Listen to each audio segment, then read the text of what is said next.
Set 4 में question number 2 का लिखा हुआ एक बंद पृष्ठ के भीतर n वैद्युत द्विध्रुव रखे हुए हैं, तो बंद पृष्ठ से निर्गत कुल वैद्युत फ्लक्स कितना होगा।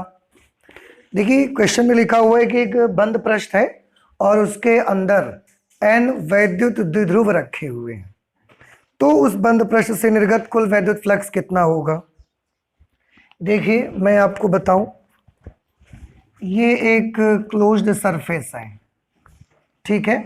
अब अगर मैं एक डाइपोल की केवल बात करूं, ये एक डाइपोल है, इसमें नेगेटिव क्यू और पॉजिटिव क्यू, आप तो जानते हैं ऐसा होता है। तो एक डाइपोल का नेट चार्ज कितना होता है, अगर एक डाइपोल है तो उसका नेट आवेश कितना होगा, 0। क्यों? क्योंकि उसके पास एक माइनस क्यू होता है और एक प्लस क्यू, तो एक डाइपोल का जो नेट चार्ज होता है वो कितना होगा, 0। अगर एक डाइपोल का नेट चार्ज 0 होगा तो दो डाइपोल का नेट चार्ज कितना होगा। आप बताइए कि अगर एक डाइपोल और मैं ये रख देता हूं, ये माइनस क्यू और ये प्लस क्यू, अब आप मुझे बताएं इस बंद पृष्ठ से घिरा हुआ नेट आवेश कितना है, 0, क्योंकि ये भी डाइपोल है, इसका भी नेट चार्ज 0, ये भी डाइपोल, इसका भी नेट चार्ज 0। इसका मतलब ये हुआ कि अगर हम बंद पृष्ठ के अंदर डाइपोल्स रखते हैं, वैद्युत द्विध्रुव रखते हैं, तो उस बंद पृष्ठ से घिरे हुए नेट आवेश हमेशा कैसा होगा, 0 होगा, ठीक है। तो यहां पर उन्होंने बोला कि एक बंद पृष्ठ के भीतर n वैद्युत द्विध्रुव रखे हैं, तो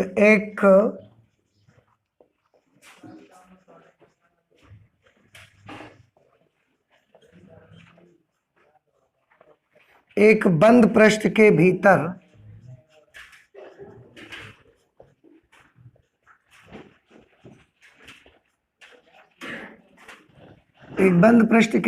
n वैद्युत द्विध्रुव रखे हैं, अतः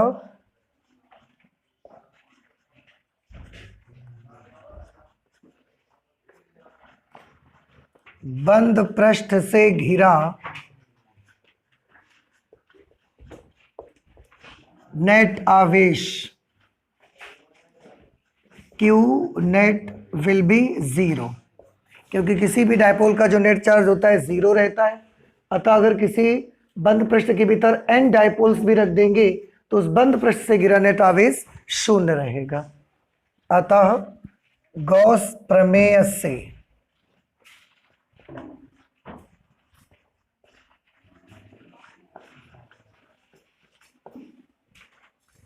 गॉस की प्रमेय से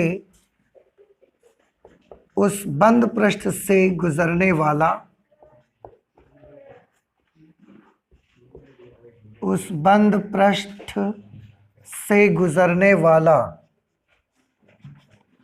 कुल वैद्युत फ्लक्स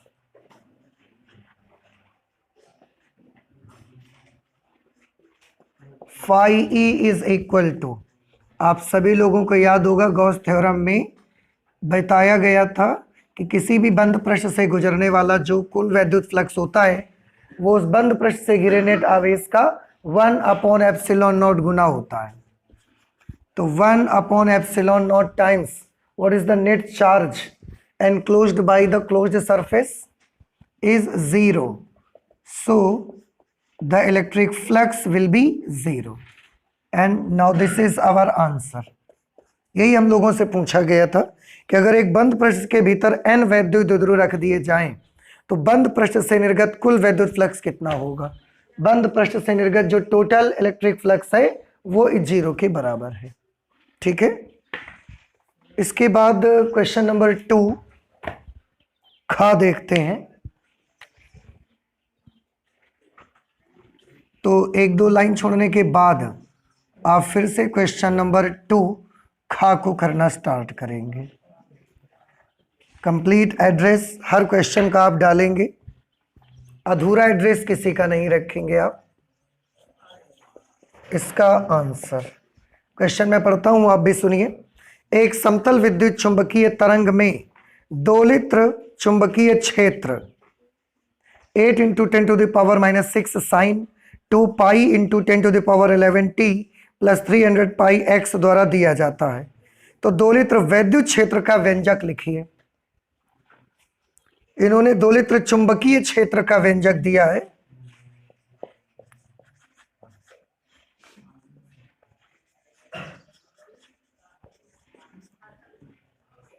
दोलित्र चुंबकीय क्षेत्र का व्यंजक।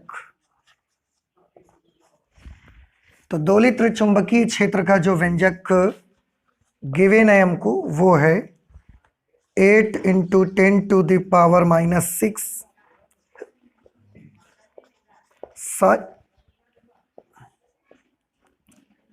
2 pi into 10⁻11t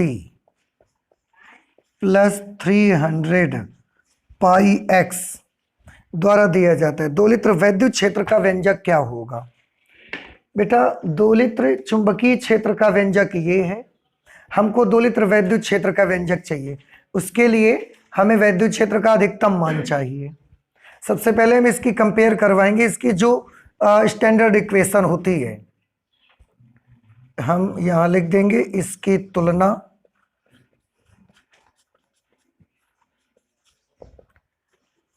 B is equal to B not sine omega T plus K X से करने पर आप देखेंगे कि यहाँ बी नॉट की जो वैल्यू है which is maximum magnetic field that is equal to 8 into 10⁻⁻6 tesla. हमें अगर मैक्सिमम इलेक्ट्रिक फील्ड मिल जाए तो हम इसी के हेल्प से इलेक्ट्रिक फील्ड की इक्वेशन बता सकते हैं।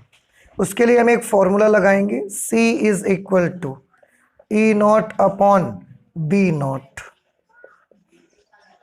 We know this formula. Then what will be E not is equal to C into B not. C is the speed of light which is equal to 3 into 10⁸ and B naught is this 8 into 10⁻⁻6। 8 3s are 24, 10⁸ and 10⁻⁻6, this will be 10⁻², or we can write it 2400 Newton पर Coulomb. Electric field intensity का unit Newton पर Coulomb होता है। ठीक, तो ई not मिल गया। अब हम दोलित्र विद्युत क्षेत्र का व्यंजक बना सकते हैं।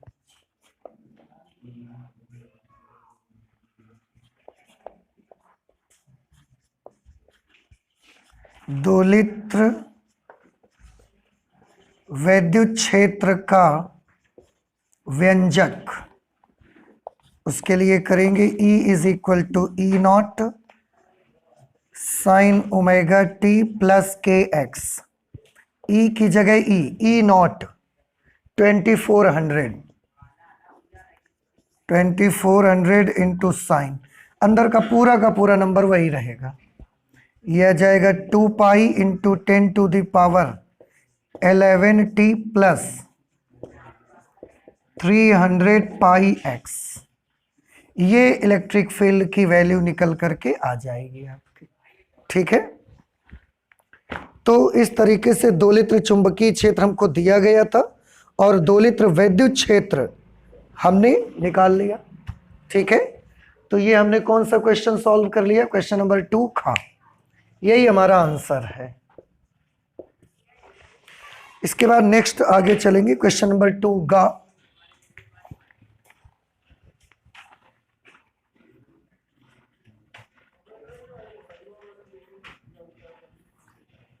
प्रश्न नंबर 2 गा, और यहां पर इसका उत्तर करेंगे। ठीक है, देखिए क्वेश्चन में है, एक प्रकाश किरण निर्वात से म्यू अपवर्तनांक वाले माध्यम से गुजरती है। निर्वात से म्यू अपवर्तनांक वाले माध्यम में प्रवेश करती है।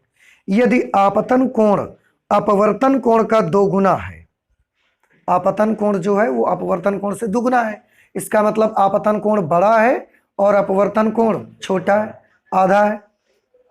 तो आपको ये महसूस हो रहा होगा कि अगर आपतन कोण बड़ा है अपवर्तन कोण छोटा है, इसका मतलब है कि प्रकाश किरण अभिलंब की ओर झुकेगी।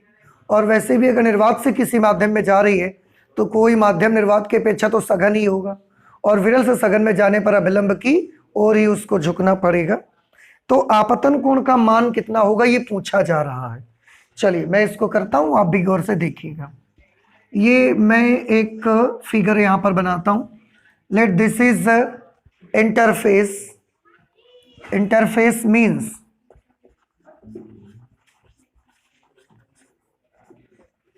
अ surface which separates two medium, जो दो माध्यमों के एक दूसरे से क्या करती है, अलग करता है। उस लाइन को, उस पाला को हम बोल सकते हैं इंटरफेस, जिसे हम अंग्रेजी में बोलते हैं, सॉरी हिंदी में बोलते हैं अंतरा पृष्ठ।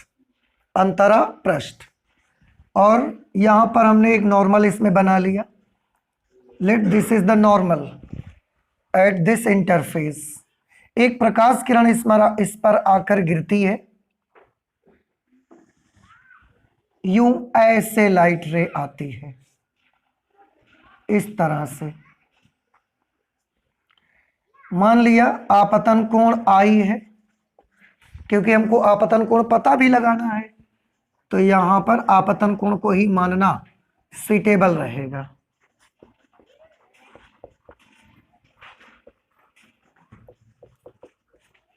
माना आपतन कोण आई है।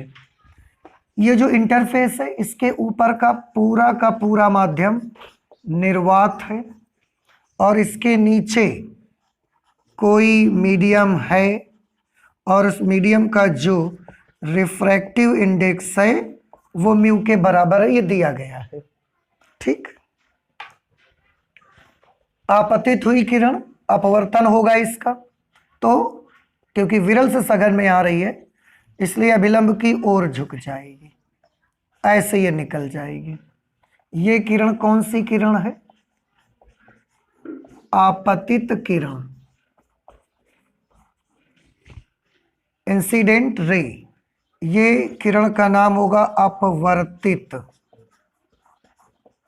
किरण। आपतित किरण और अभिलंब के बीच जो एंगल बना उसका नाम पड़ा आपतन कोण, और यहां आपतन कोण है आई। अपवर्तित किरण और अभिलंब के बीच जो एंगल बना उसका नाम है अपवर्तन कोण। ठीक। तो ये एंगल यहां जो आप देख रहे हैं इसका नाम है अपवर्तन कोण। और क्वेश्चन के मुताबिक जो अपवर्तन कोण है वो आपतन कोण से आधा है। उन्होंने बोला है ना आपतन कोण अपवर्तन कोण का दुगना है, तो अगर बेटा आपतन कोण अपवर्तन कोण का दुगना होगा तो फिर अपवर्तन कोण आपतन कोण से आधा होगा। इसलिए अपवर्तन कोण R is equal to I/2, यही तो हो जाएगा। अपवर्तन कोण को R से लिखते हो ना, तो वो आपतन कोण का आधा करेंगे कि नहीं करेंगे आप। ठीक। अच्छा, अब प्रकाश किरण निर्वात से इस माध्यम में प्रवेश कर रही है तो हम स्नेल का नियम लगाना चाहते हैं।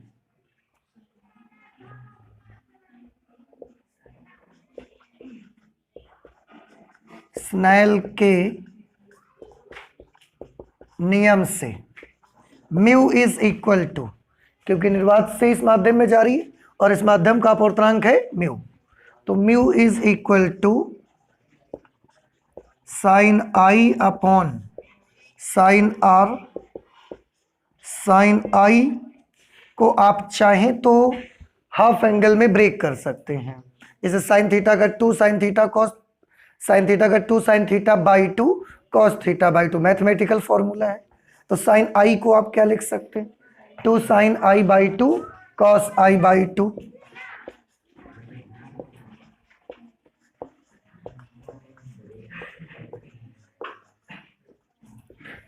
To sine i by 2 into cos i by 2। Sine r को हम कर सकते हैं, आर को लिख सकते हैं आई बाई 2। अब ध्यान से सभी बच्चे देखें, साइन आई बाई टी से sine i by two cancel हो गया। हमको तो आपतन कोण चाहिए ना, ठीक। तो म्यू की वैल्यू आपको कितनी मिली? म्यू की वैल्यू मिली 2 cos आई बाई टू। पहले ये 2 इधर ले आइए, तो mu by 2 is equal to cos i by to.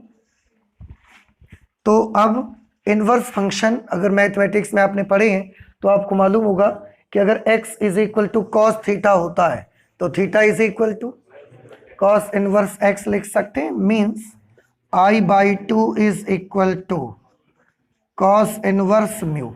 हमें तो i चाहिए, तो i इज इक्वल टू 2 उधर चला जाएगा, 2 कॉस इनवर्स म्यू। उस वक्त जिस तरह की कंडीशंस हमको इस क्वेश्चन में दी गई हैं उसके मुताबिक जो आपतन कोण होगा उसका मान 2 cos इनवर्स म्यू के बराबर होगा। ठीक, ये हमारा आंसर हो गया। ओके, अब और आगे चलेंगे। इसके बाद फिर से 1-2 लाइन छोड़ करके अगले क्वेश्चन का पूरा एड्रेस फिर आप डालेंगे। प्रश्न नंबर 2 घा, ठीक है, और यहां पर हम उसको उत्तर लिखेंगे। देखिए प्रश्न नंबर 2 घा में क्वेश्चन है, दिए गए अनुनादी परिपथ एलसीआर परिपथ में एक एलसीआर सीरीज सर्किट दिया गया है आपको, ठीक है। तो हम भी चित्र बना देते हैं उसका। सबसे पहले एक रेसिस्टर लगा हुआ है जिसका रेसिस्टेंस है 100 ओम। इसके बाद एक इंडक्टर कॉइल लगी हुई है L, और इसके बाद यहाँ एक कैपेसिटर लगा हुआ है। ये अल्टरनेटिंग करंट का सोर्स है। सोर्स का जो वोल्टेज दिया गया है वो है 200 वोल्ट और फ्रीक्वेंसी दी गई है 50 हर्ट्ज। लिखा है दिए गए अनुनादी एलसीआर परिपथ में प्रवाहित धारा ज्ञात करिए। इन्होंने बोला है कि ये जो एलसीआर सीरीज सर्किट है ये अनुनादी परिपथ है, ठीक है। दिया गया एलसीआर श्रेणी परिपथ एक अनुनादी परिपथ है। दिया गया एलसीआर श्रेणी परिपथ एक अनुनादी परिपथ है, ठीक है। आपको याद है अगर ये एक अनुनादी परिपथ है तो उस वक्त परिपथ की प्रतिबाधा कितनी होगी? अंडर रूट, तो आर कह दें, अंडर रूट आर स्क्वायर अगर होगी then we can say that it is equal to r. Okay, very good. कैसे कि जब ये एलसीआर सीरीज सर्किट एक रेजोनेंट सर्किट होता है, at that situation XL should be equal to XC। Inductive reactance की वैल्यू कैपेसिटिव रिएक्टेंस के बराबर आती है। मीन्स प्रेरकीय प्रतिघात का मान धारितीय प्रतिघात के बराबर उस समय होता है। और उस सिचुएशन पे परिपथ की प्रतिबाधा कितनी होगी?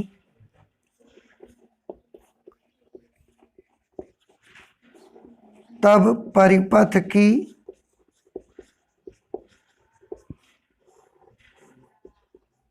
प्रतिबाधा Z is equal to R, और R की वैल्यू आपको दी गई है 100 ओम।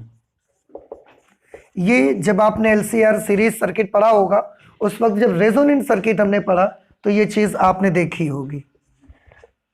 Z का वैसे पूरा फॉर्मूला जो होता है वो होता है under root r square plus XL difference XC whole square. इसी के अकॉर्डिंग अगर XL XC के इक्वल हो जाएगा तो ये टर्म 0 हो जाएगी, फिर अंडर रूट आर स्क्वायर बचेगा और अंडर रूट आर स्क्वायर की वैल्यू आर के बराबर आ जाएगी। तो आप ये चीज़ ध्यान में रख ले कि LCR सीरीज सर्किट में जो प्रतिबाधा होती है वो वहां पर लगे प्रतिरोधक के बराबर रहती है। तो आर के बराबर होगी प्रतिबाधा, Z is equal to 100 ohm. Okay, आपको तो अनुनादी LCR परिपथ में प्रवाहित धारा ज्ञात करनी है, इसलिए अनुनादी LCR परिपथ में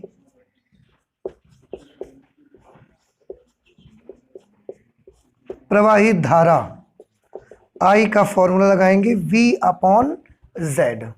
ठीक है, तो I is equal to what is V? V is 200 ohm, sorry 200 volt and Z is 100 ohm. तो जब आप इसको कैलकुलेट करोगे तो ये करंट आपको मिल जाएगी 2 एम्पियर। इस तरह से ये आ गया क्वेश्चन नंबर 2 घा। ये μ/2 था ना और ये cos I/2 था, तो I/2 is equal to cos inverse μ/2, cos inverse μ/2, then I is equal to 2 cos inverse μ/2। Sorry, इसको आप ठीक कर लीजिएगा, ये μ/2 यहाँ था, तो ये I/2 is equal to cos inverse μ/2, then I is equal to 2 cos inverse μ/2। ऐसे इसको कर लीजिएगा। क्वेश्चन नंबर 2 अंगा में लिखा है पश्च अभिनत एक पीएन संधि डायोड में धारा किस आवेश वाहक के कारण होती है? तो मैं आपको बताऊं कि पश्च अभिनत एक पीएन संधि डायोड में जो धारा होती है वो अल्पसंख्यक वाहकों के कारण होती है। ठीक है, बस इतना सा आंसर आपको लिखना है इसका। उत्तर पश्च अभिनत एक पीएन संधि डायोड में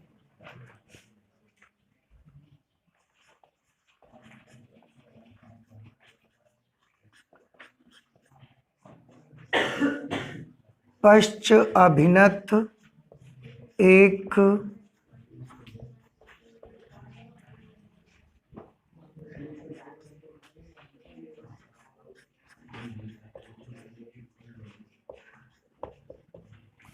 पश्च अभिनत एक पीएन संधि डायोड में धारा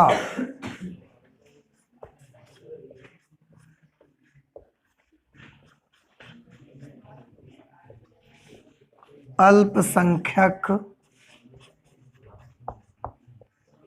वाहकों, अल्पसंख्यक वाहक मतलब P क्षेत्र में इलेक्ट्रॉन्स और N क्षेत्र में क्वार्टर। तो पश्च अभिनत एक पीएन संधि डायोड में धारा अल्पसंख्यक वाहकों के कारण होती है,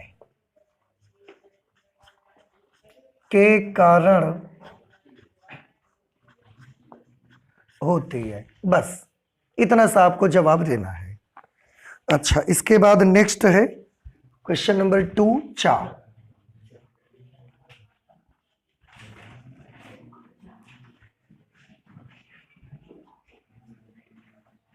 ठीक, इसका आंसर लिखेंगे हम लोग। देखिए क्वेश्चन पढ़ रहे हैं, आप भी ध्यान से देखें। लिखा है एक प्रोटॉन तथा एक अल्फा कण, एक प्रोटॉन और एक अल्फा कण समान विभवांतर से त्वरित किए जाते हैं। एक प्रोटॉन को और एक अल्फा कण को दोनों समान विभवांतर से त्वरित किए जाते हैं। यदि उनका वेग Vp तथा V अल्फा हो तो Vp एवं V अल्फा में संबंध बताइए। ठीक है, मान लिया कि प्रोटॉन और अल्फा कण दोनों कैपिटल V विभवांतर से त्वरित किए जाते हैं। समान विभवांतर से करे जाते हैं ना, तो कोई विभवांतर मान लो, V मान लेते हैं।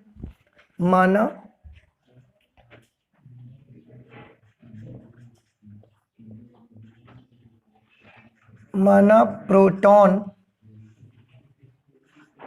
सॉरी प्रोटॉन है कि इलेक्ट्रॉन है, प्रोटॉन, माना प्रोटॉन तथा अल्फा कण को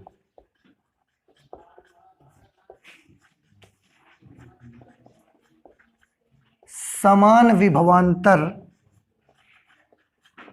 v द्वारा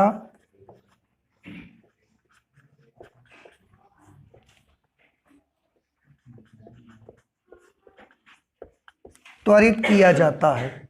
हमने मान लिया कि प्रोटॉन को और अल्फा कण को दोनों को जो समान विभवांतर v द्वारा त्वरित किया जाता है। आपको याद होगा अगर किसी आवेशित कण q को हम v विभवांतर द्वारा त्वरित करते हैं तो उसकी गतिज ऊर्जा कितनी होती है, q इंटू वी। ये याद है आपको? इसलिए प्रोटॉन की गतिज ऊर्जा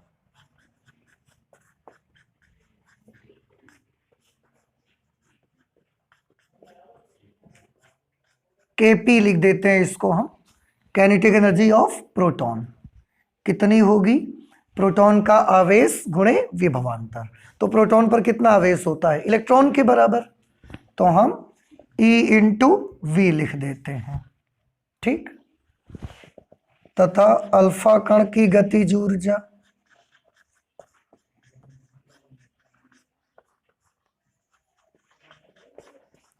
अल्फा कण की गतिज ऊर्जा kinetic energy for alpha particle. Alpha particle का चार्ज कितना होता है, इलेक्ट्रॉन के 2 गुने के बराबर, तो उसके लिए मुझे लिखना पड़ेगा 2e और विभवांतर तो v ही है। ठीक, उन्होंने बोला अगर उनके वेग क्रमशः vp और v अल्फा हो तो संबंध बताइए। क्या आप बता सकते हैं प्रोटॉन की गतिज ऊर्जा, एक तो ये निकल के आई, एक गतिज ऊर्जा हमारे पास मैकेनिकल फॉर्मूला भी है जो कि ½ mv² से हम लोग कैलकुलेट करते हैं। ठीक है, तो वो फॉर्मूले में अगर मैं प्रोटॉन की निकालना चाहूं,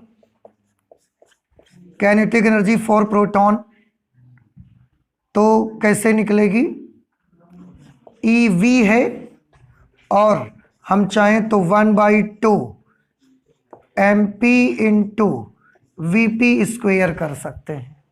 देखो कर सकते हैं कि नहीं कर सकते बेटा, 1/2 mv², प्रोटॉन की है इसलिए प्रोटॉन का द्रव्यमान गुणे प्रोटॉन के वेग का स्क्वायर। समझ आ गया? अच्छा, अगर ये अल्फा पार्टिकल है भैया तो इसके लिए इसका तो 2ev, तो एक गतिज ऊर्जा ये है, और गतिज ऊर्जा का एक फॉर्मूला जो हम लोग यूज कर रहे हैं 1/2 m इंटू v², तो 1/2 m अल्फा इंटू v अल्फा², ये इक्वेशन नंबर 2 हो गई। गतिज ऊर्जा का ये भी फॉर्मूला है और गतिज ऊर्जा की ये भी फॉर्मूले हैं, तो हमने इन दोनों को इस तरीके से नोट कर दिया। अब हम चाहें तो इक्वेशन 1 में इक्वेशन 2 से डिवाइड कर सकते हैं, इससे भी हमारा काम बन जाएगा। और अगर हम चाहें तो ये जो EV इसमें देख रहे हैं आप, EV की जगह ये पूरी वैल्यू हम लिख सकते हैं।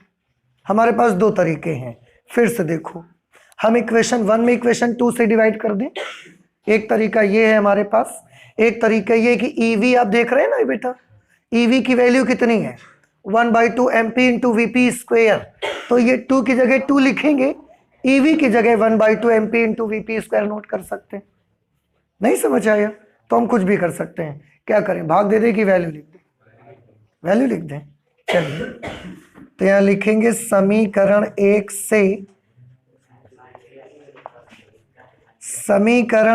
से EV का मान, समीकरण 1 से EV का मान समीकरण 2 में रखने पर, देखो 2 की जगह पर 2 लिखेंगे, EV की जगह पर बेटा ये वैल्यू अप्लाई कर देंगे, तो 1/2 mp इंटू VP², 2 की जगह हमने ये 2 लिख दिया और EV की जगह 1/2 mp इंटू VP² लिख दिया, is equal to 1/2 m alpha into V alpha. ध्यान से देखना बेटा, इस 2 से हम ये 2 कैंसिल कर सकते हैं, ठीक है, और ये वाला 2 हम इधर ला सकते हैं। और एक चीज सोचिए, अल्फा कण का द्रव्यमान और प्रोटॉन का द्रव्यमान में क्या रिलेशन है, याद है किसी को? अल्फा कण का जो द्रव्यमान होता है वो प्रोटॉन के द्रव्यमान का 4 गुना होता है। ठीक है, देखो अल्फा कण का आवेश प्रोटॉन के आवेश का 2 गुना, लेकिन अल्फा कण का द्रव्यमान प्रोटॉन के द्रव्यमान का 4 गुना लगभग होता है। एक बार और भी ऐसा एक क्वेश्चन आ चुका है, हम लोगों ने किया था, यहां लिख देंगे but m alpha is equal to 4 mp। Alpha particle का मास प्रोटॉन के मास का 4 टाइम्स होगा, तो mp की जगह m अल्फा, देखो mp को mp लिखा रहने दो, vp square is equal to 1/2। m alpha की जगह पर क्या लिखेंगे? 4 mp into v alpha square. mp से mp कैंसिल हो गया, देखो बेटा इस 2 से फिर इस 4 को कैंसिल कर दें आप, तो ये आपको मिलेगा vp square is equal to 2 v alpha square. अब अगर हम दोनों पक्षों का वर्गमूल ले लेंगे तो हमें मिलेगा vp is equal to √2 v alpha. इसका मतलब है प्रोटॉन का जो वेग होगा वो अल्फा कण के वेग का √2 गुना रहेगा। ठीक है, तो ये इस तरह से आपका आंसर आ जाएगा, vp is equal to √2 v alpha. ये हो गया हमारा क्वेश्चन नंबर 2 चा। इसके बाद नेक्स्ट क्वेश्चन आएगा हमारा क्वेश्चन नंबर 3 का।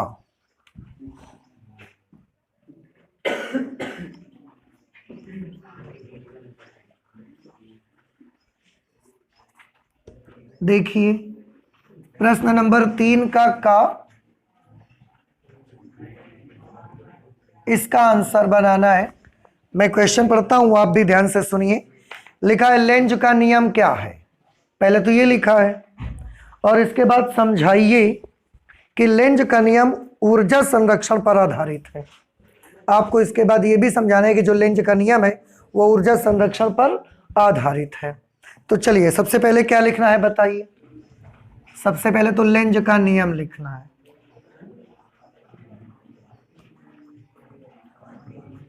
याद है आपको लेंज का नियम? याद है सभी को? ठीक, देखो हम भी बताते हैं, देखो सही है कि गलत है। लेंज का नियम क्या होगा? किसी भी कुंडली में उत्पन्न प्रेरित विद्युत वाहक बल अथवा प्रेरित धारा की दिशा सदैव ऐसी होती है कि वह उस कारण का विरोध करती है जिस कारण से वह स्वयं, ठीक, ये सबको याद है, तो बस यही लिखना है हमको। नोट कर देते हैं इसको, चलिए आप भी लिखिए।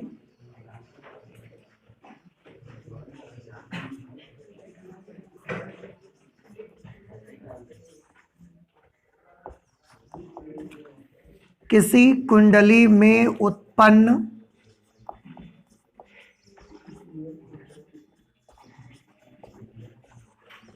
प्रेरित विद्युत वाहक बल अथवा प्रेरित धारा की दिशा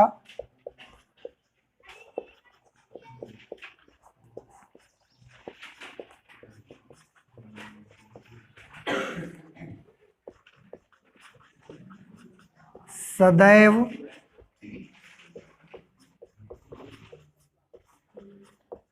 ऐसी होती है कि वह उस कारण का विरोध करती है, वह उस कारण का विरोध करती है जिस कारण से वह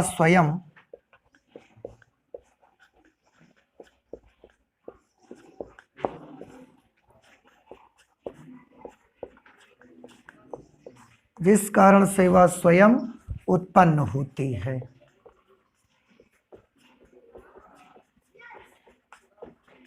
ठीक, ये लेंज का नियम हुआ। कुल मिला के जो लेंज का नियम है वो कुंडली में उत्पन्न प्रेरित विद्युत वाहक बल अथवा धारा की दिशा देता है आपको। ठीक है, हम चाहें तो ये नोट कर सकते हैं। लेंज का नियम किसी कुंडली में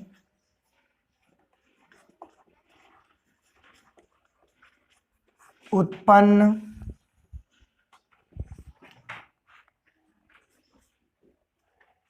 लेंज का नियम, किसी कुंडली में उत्पन्न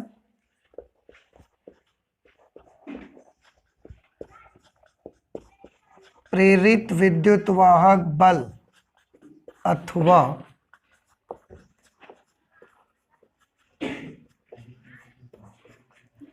प्रेरित धारा की दिशा देता है। ये आपको ध्यान रखना है। अब इसी में एक चीज और उन्होंने लगा के रखी है कि समझाइए कि लेंज का नियम ऊर्जा संरक्षण पर आधारित है। तो हम चाहें तो इसकी एक हेडिंग बना सकते हैं,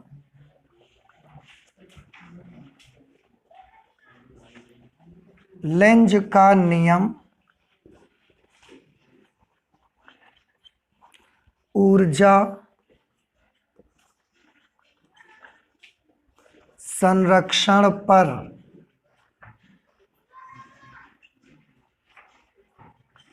आधारित है। इसके बारे में हमें बताना है। आप सभी ने एक चीज पढ़ी है, जब लेंज का नियम ये बताया गया था उस समय आपको एक बेसिक नॉलेज दिया गया था कि अगर कोई कॉइल हमारे पास है, जैसे ये एक कॉइल है और इस कॉइल के साथ हमने एक गैल्वेनोमीटर बांध दिया है, मतलब कनेक्ट कर दिया है, ठीक। और अगर इस कॉइल के समीप ये हम एक बार मैग्नेट लेते हैं, ऐसा, जिसका ये नॉर्थ पोल है और यहाँ पर इसका साउथ, कुछ भी मान लो, यहाँ साउथ है यहाँ नॉर्थ, और हम दो काम कर सकते हैं, इसके नज़दीक ला सकते हैं हम, या हम इससे दूर ले जा सकते हैं, या साउथ पोल को हम कॉइल की तरफ करेंगे फिर नज़दीक ला सकते हैं, या हम उससे दूर ले जा सकते हैं। तो आपको ये बताया गया कि जब नॉर्थ पोल हम कॉइल के नज़दीक लाते हैं तो क्या होता है, कुंडली का जो सामने वाला सिरा यहाँ पर होता है उस पे भी एक नॉर्थ पोल बन जाता है। हम जब नॉर्थ पोल ले जाएंगे नज़दीक तो कुंडली के सामने वाले सिरे पर भी एक नॉर्थ पोल ऐसा उल्टा बन जाएगा। क्यों? क्योंकि लेंज के नियम के मुताबिक जो उस नॉर्थ पोल को बनाएगा उसको क्या करना है, उससे विरोध करना है, तो उल्टी दिशा में नॉर्थ पोल बनाएगा। उसके लिए कुंडली में जो धारा बहेगी वो ऐसे बहना शुरू हो जाएगी। इस तरह से अगर आप इसको सामने से देखोगे तो ये ऐसे बहना शुरू हो जाएगी एंटी क्लॉकवाइज और नॉर्थ पोल बना लेगा। तो अगर नॉर्थ पोल नजदीक आएगा तो कुंडली के सामने वाले सिरे पर क्या बनेगा, नॉर्थ पोल, और करंट किस तरफ बहेगी, एंटी क्लॉकवाइज, ठीक है। और अगर हम इसी मैग्नेट को ऐसा दूर ले जाने लगे तो ये कॉइल नॉर्थ पोल के दूर जाने का विरोध करेगी। नॉर्थ पोल के दूर जाने का विरोध करेगी तो नॉर्थ पोल दूर मत जाए, उसके लिए कुंडली पर कौन सा पोल बनना पड़ेगा, साउथ, तो उसको अट्रैक्ट करेगी और वो दूर नहीं जाने देगी उसको। तो यहाँ कुंडली के सामने वाले सिरे पर कौन सा पोल बनेगा, साउथ पोल बनेगा। साउथ पोल बनेगा उस वक्त जो करंट फ्लो होगी वो क्लॉकवाइज डायरेक्शन पे फ्लो होगी। ये चीज समझ आ गई आपको? मैंने एक ही फिगर पे दोनों चीजें लिख दी हैं, पर आप समझदार हैं और आपको ये चीज आती भी है। फिर से एक बार, अगर मैग्नेट का, ये इसको बोलते हैं बार मैग्नेट, इसको हम क्या बोलते हैं, बार मैग्नेट, हिंदी में दंड चुंबक।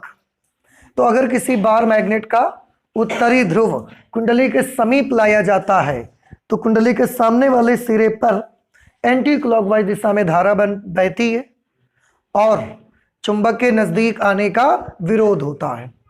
अगर हम कुंडली के नॉर्थ पोल को कुंडली से चुंबक के नॉर्थ पोल को कुंडली से दूर ले जाते हैं तो कुंडली के उसी सामने वाले सिरे पर साउथ पोल बन जाता है, धारा क्लॉकवाइज दिशा में बहना शुरू हो जाती है और चुंबक के दूर जाने का विरोध होना शुरू हो जाता है।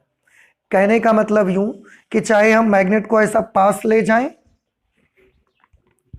कोई भी ले लेते हैं, सपोज दिस इज मैग्नेट। अगर मैग्नेट को हम पास ले जाते हैं तो भी विरोध होता है, और विरोध होता है तो हमको काम करना पड़ता है, अपने आप तो नहीं जाएगा। जब हम दूर ले जाते हैं तो दूर जाने का भी विरोध होता है, तो दूर ले जाने के लिए अपने आप नहीं जाएगा, हमको ले जाना पड़ेगा।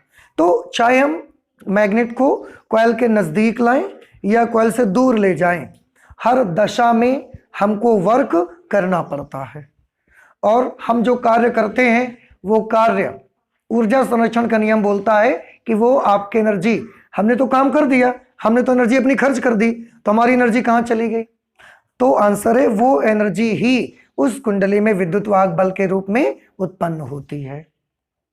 यही है ऊर्जा संरक्षण का नियम, कि एक ऊर्जा ना तो उत्पन्न करी जा सकती है और ना ही नष्ट किया जा सकता है, उसे एक रूप से दूसरे रूप में परिवर्तित किया जा सकता है। तो हम यहाँ काम करते हैं चुंबक को चलाने के लिए, और हम जो अपनी एनर्जी खर्च करते हैं वो एनर्जी ही उस कॉइल में किस रूप में मिलती है? विद्युत वाहक बल के रूप में उत्पन्न हो जाती है। बस यही ऊर्जा संरक्षण का नियम है। तो इसकी ऐसे ही मिला के 4 लाइन बना के आपको नोट कर देना है बस। चलिए हम लिखते हैं, आप भी नोट करिए।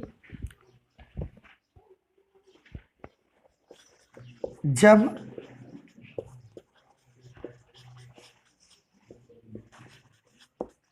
दंड चुंबक के, कोई भी एक पोल लेकर आप इसको एक्सप्लेन कर सकते हो। जब दंड चुंबक के उत्तरी ध्रुव को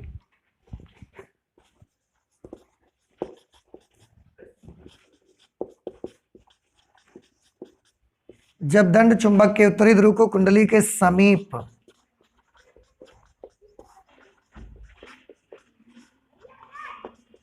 ले जाया जाता है तो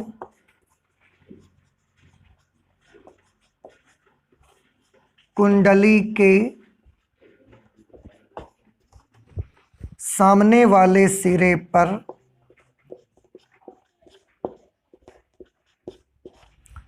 कुंडली के सामने वाले सिरे पर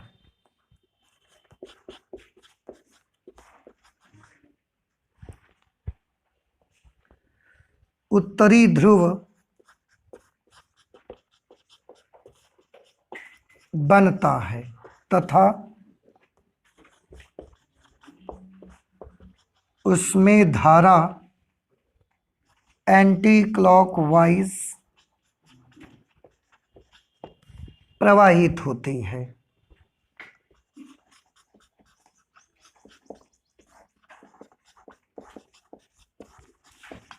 एंटी क्लॉकवाइज प्रवाहित होती है, और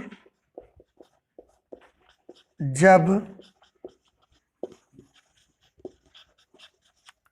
दंड चुंबक के उत्तरी ध्रुव को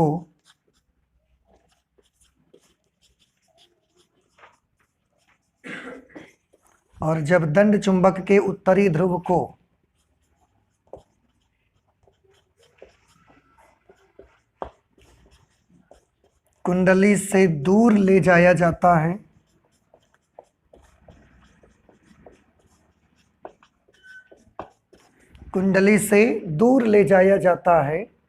तो कुंडली के सामने वाले सिरे पर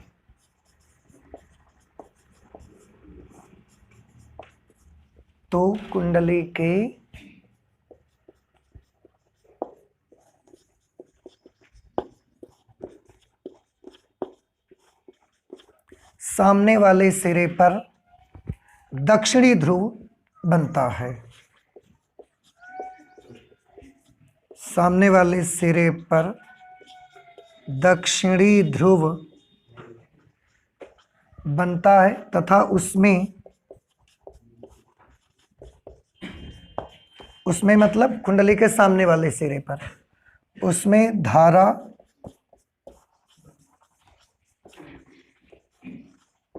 क्लॉकवाइज प्रवाहित होती है।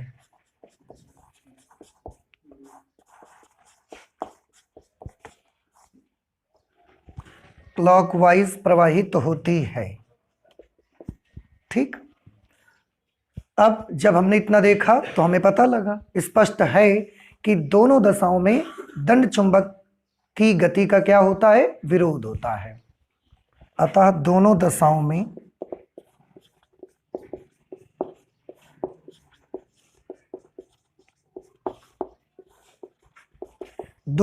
में मतलब चाहे हम पास लेके जाएं या हम दूर लेके जाएं, अतः दोनों दशाओं में दंड चुंबक की गति का विरोध होता है। दोनों दशाओं में दंड चुंबक की गति का विरोध होता है तथा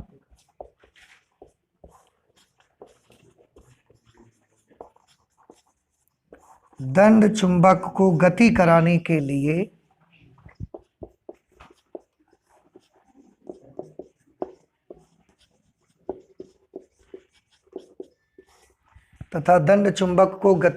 के लिए हमें कुछ कार्य करना पड़ता है।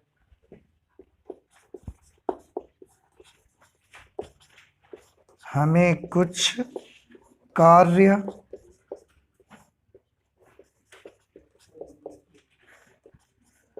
करना पड़ता है।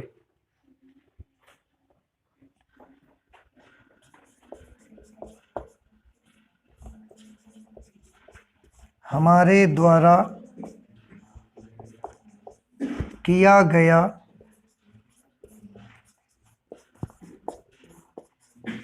यह कार्य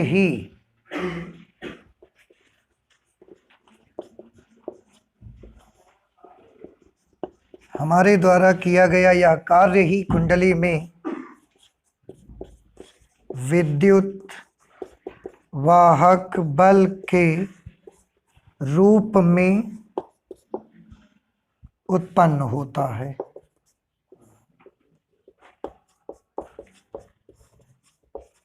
मतलब जो हम वर्क करते हैं, हम अपनी एनर्जी खर्च करते हैं, तो वो एनर्जी क्या बर्बाद हो जाती है? Answer is no. वो एनर्जी कहाँ पर दिखाई देगी आपको? वो कॉइल में जो इलेक्ट्रोमोटिव फोर्स उत्पन्न होता है, वो वही वाली एनर्जी है जो हम उसको वर्क करते हैं के रूप में उत्पन्न होता है। अतः स्पष्ट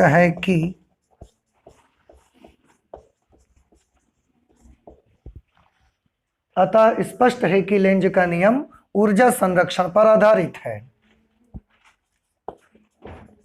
स्पष्ट है कि लेंज का नियम ऊर्जा संरक्षण पर आधारित है। ऊर्जा संरक्षण पर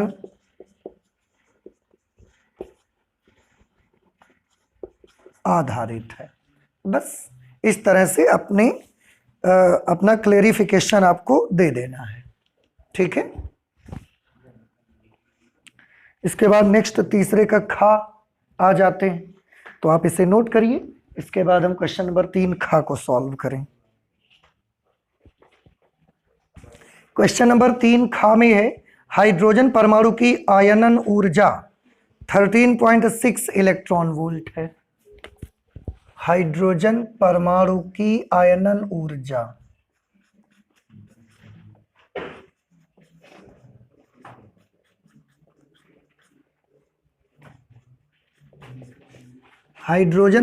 की जो आयनन ऊर्जा है वो दी गई है 13.6 इलेक्ट्रॉन वोल्ट।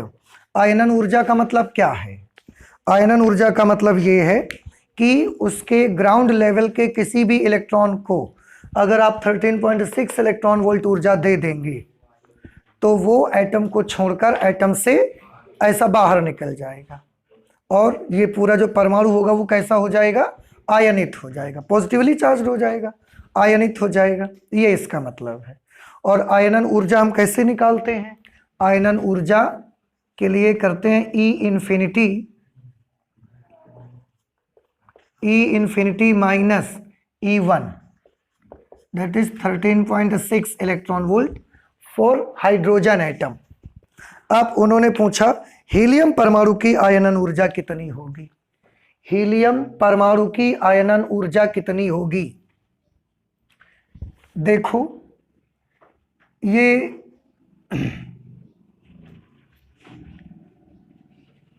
ई इंफिनिटी का मान तो वैसे जीरो ही रहता है अनंत पर ऊर्जा, तो आप चाहें तो ई इंफिनिटी की जगह अगर जीरो लिख देंगे तो minus E one is equal to 13.6 electron volt और E one is equal to minus 13.6 electron volt. अब हीलियम परमाणु की आयनन ऊर्जा चाहिए हमको। हीलियम परमाणु की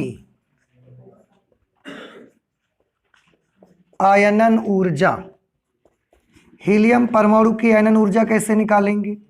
उसको भी ऐसे ही कैलकुलेट करेंगे, पर आपको याद हो एनर्जी का जो फॉर्मूला आपको बताया गया था, that is minus z square r c h upon n square.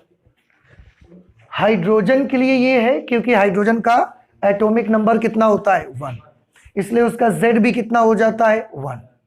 लेकिन हीलियम परमाणु की आयनन ऊर्जा के लिए ये फॉर्मूला जब आप लगाएंगे तो ई इंफिनिटी की वैल्यू तो जीरो, ई वन की वैल्यू इसमें क्या आएगी? इसमें तो हमको जेड की जगह पर क्या लेना पड़ेगा? 2 लेना पड़ेगा, क्योंकि हीलियम जो परमाणु होता है वो 2He4 होता है और इसका एटॉमिक नंबर कितना होता है 2 होता है एटॉमिक नंबर। तो Z की जगह पर क्या करेंगे आप? Z की जगह पर 2 लिखेंगे। जब आप 2 लिखेंगे तो यहाँ पर स्क्वायर होके कितना बन जाएगा? 4 बन जाएगा। 4 और E1, this is E1 for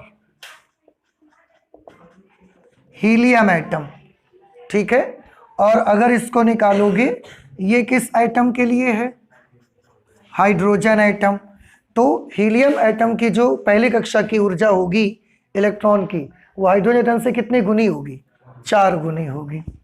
तो 4E1 for hydrogen atom, 0 - 4 E1 for hydrogen atom minus 13.6 electron volt. गुणा करा देंगे, 4 × 24, हाथ से लगे 2, 13 चौके 52 और 2 54 प्लस इतने इलेक्ट्रॉन वोल्ट।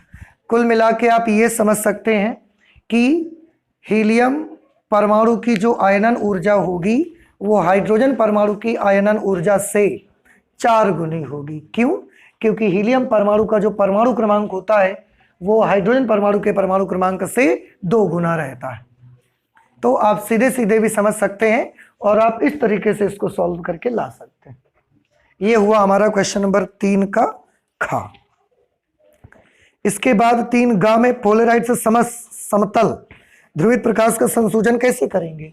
तो ये तो बेटा पोलराइजेशन से रिलेटेड क्वेश्चन है और ये 2021 के सिलेबस में है नहीं, तो इसको हम लोग सॉल्व नहीं करेंगे, छोड़ देंगे। ओके, नेक्स्ट 3 का घा देख लेते हैं जरा।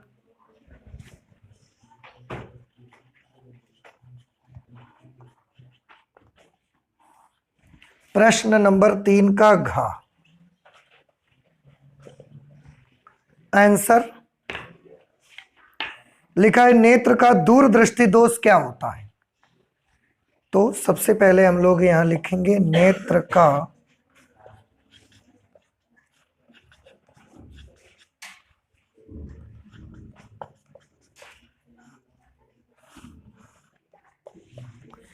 का दूरदृष्टि दोष क्या होता है, बता सकते हैं आप?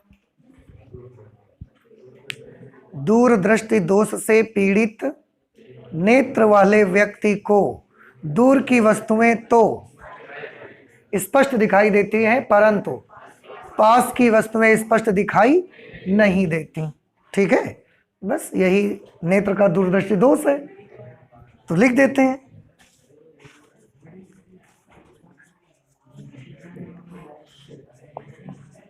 दूरदृष्टि दोष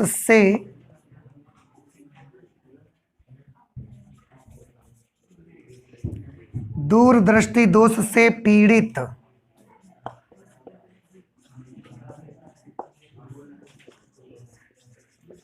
नेत्र वाले व्यक्ति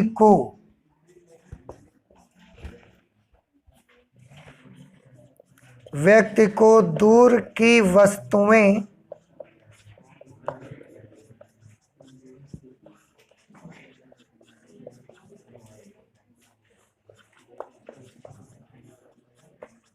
तो स्पष्ट दिखाई देती हैं, परंतु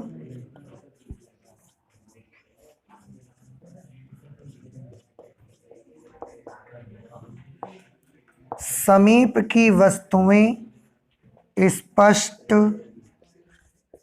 दिखाई नहीं देती। दूरदृष्टि दोष से पीड़ित नेत्र वाले व्यक्ति को दूर की वस्तुएं तो स्पष्ट दिखाई देती हैं, परंतु समीप की वस्तुएं स्पष्ट दिखाई नहीं देती। बस ये नेत्र का दूरदृष्टि दोष है। उन्होंने बोला इसका निवारण कैसे करेंगे, तो दूरदृष्टि दोष का निवारण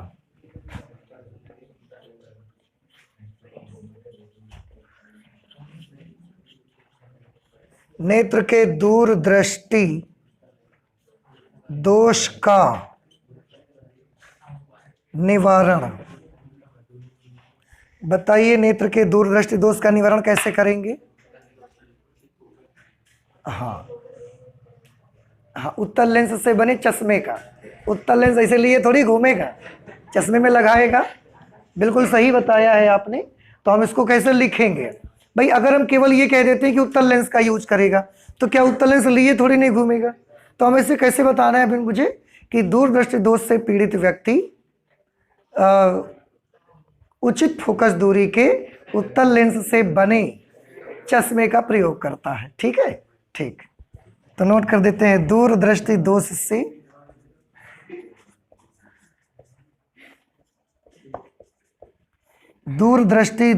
से पीड़ित व्यक्ति को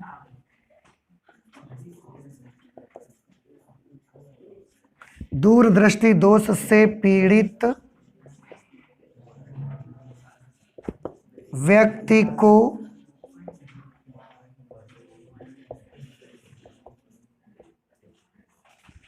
उचित फोकस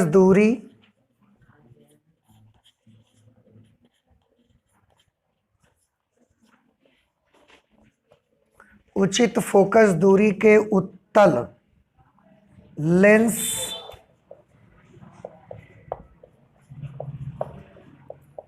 से बने चश्मे का